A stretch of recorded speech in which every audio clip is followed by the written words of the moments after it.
Uso y características del chat en el TwinSpace.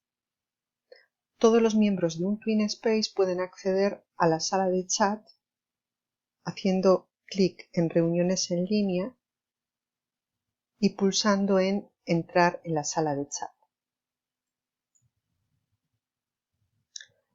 Aparece entonces esta ventana.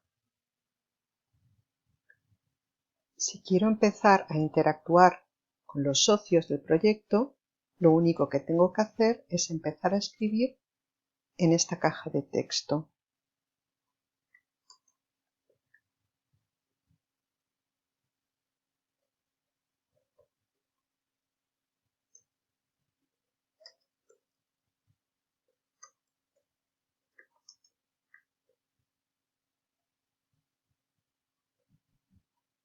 Y le doy a la flecha para enviar un mensaje y que lo reciban mis socios.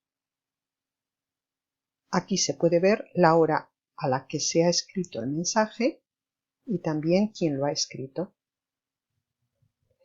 Hay que tener en cuenta la advertencia que figura en la parte superior, donde dice que las conversaciones de la sala de chat no son privadas y que se registran, por lo que cualquier socio administrador del TwinSpace tiene acceso a ellas. Las conversaciones se conservan durante 3 meses